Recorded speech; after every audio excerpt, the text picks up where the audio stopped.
I'm Peterson from Describe.ai. I'm one of the startups in this, well, I'm not personally a startup.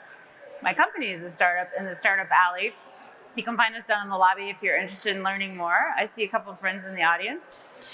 So what we are doing at Describe.ai is working on legal search, and changing legal search for good is our tagline, and I'll tell you more about what that means. So I'm going to talk a little bit about some of the problems we have out in the world of access to justice.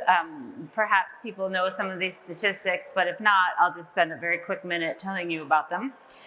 So essentially, we have a really big justice gap in the United States. It's not just a US problem, but it's particularly insidious here in the United States. So here's some facts and figures. 92% of low-income Americans do not have access to the legal help that they need. There's estimates between 40 and 60% of civil needs are unmet for middle-class Americans, so this is not just a low-income issue. And 80%, if you look at people who are dealing with public defenders, they end up pleading guilty. So those are some stark figures, but let's look at something visual. So fill up Fenway Park.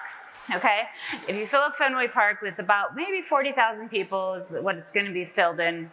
And to serve, I gave away the answer obviously with the slide, but if you're going to guess how many people, how many lawyers, legal aid lawyers there are to serve the legal needs of that many people, it's 10. 10 lawyers, that's it. So obviously that's not going to do a whole lot. So you can look at it from the side of the access to justice gap, which is a huge societal problem that AI, we think, can help solve. But if you want to look at the other side of it, the less altruistic side of it, so to speak, you can look at the latent market. So legal services are a very strange space out there. To have an estimated 80 to 92% of the market that is not being served and not have a lot of solutions in there is very unusual. And then here are just some numbers with B's, which would show where people think this legal market is going. And this is a graphic that I borrowed from my friends over at the Above the Line Network. They are a group that's looking at people that are right above the poverty line and the needs that they have for legal services. So if you think about this, if you're on the side where you're under the poverty level and you can get legal aid, you have some coverage. It's not great, but you got some. If you are higher income and you can afford, $800,000 an hour for the work that you need done, you're fine, you're good. But in the middle, there's very little. There's very little coverage and you're getting rained on. So that's not a great feeling. So our company is leveraging AI to try to solve this problem. Well, a little piece of the problem. One company's not gonna solve the whole problem. And it starts with a concept we call free the law. And I like to think of myself as a freedom fighter. And I'm not fighting to free a population or a certain group of people. I'm fighting to free the law. And that's because it belongs to all of us, but we don't have access to it in the way that we should or that we would like to. So part of that is not to name names, but there's a pretty big duopoly out there in the world that controls most of the legal research that happens, and there's a lot of barriers to access to those tools, and it makes a system that isn't working for almost everybody. So now we're just going to do a little demo. This is supposed to be a demo, so I'm going to give a really quick demo. My co-founder is in the back driving in the bright orange shirt. So this is what you're looking at right now. Our tool is completely free.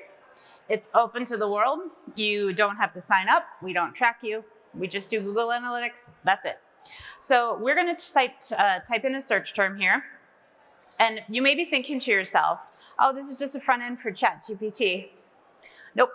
We don't use ChatGPT. So go ahead. Rich is going to, my co-founder is going to type in something in plain English, and he's going to hit search. Just give it 1 second. It's very quick. Somebody recently on social media said our tool was faster than a lawyer chasing a speeding ambulance. So that was interesting. I know. I hope there's no attorneys in the room. I used to work at a law school. I love you all. So anyhow, so what you're going to see here is these are the very quick results that are coming from our pre-summarized judicial opinions. What we have right now is case law from across the United States. We have almost 3 million. All the states are complete. I don't know if I'll have time to get into that, but we're almost done with federal, and we have the Supreme Court all the way back to 1760-ish, depending when you count the first opinion from the US Supreme Court. So what you're looking at here is, we'll go ahead and click the first one, please. Great. Actually, Rich, could you do one with an abstract, please? Okay, so he's gonna now narrow it down for Massachusetts, because I want to know about my eviction rights in Massachusetts. I don't really care what happens in Delaware. So Rich is gonna click on this first case. And what you're gonna see here is what we call a Describe abstract. These are called case briefs in a lot of instances, if people knows what those are. These are AI generated. We have about 1 million of these. And they give you the basic sort of run of the case. I won't belabor the point there, but go ahead and scroll down. And then the AI summarized opinions are right below that, which is simplified language. You don't need any kind of legalese to understand this. And then below that, yet again, is the original opinion. So if you feel like you want to read the original opinion, you can. So quickly, and I think I'm probably almost out of time because I know this is very quick, Rich is going to go to the opinion tracker, if you wouldn't mind. And if you're just curious about where we are in our process of basically summarizing the entire corpus of US law, this is where we are. If it's green, we've got it, and you can look at it, and you don't have to do anything. It's right there. And he's going to scroll for a bit, and we're going to get to gray. And this is showing you what's still being loaded into our systems. We are a bootstrapped, self-funded, not quite year-old startup, and we are the only legal tech company in the Webby Awards this year, which is really exciting. And we're just thrilled to be here, and thank you for listening.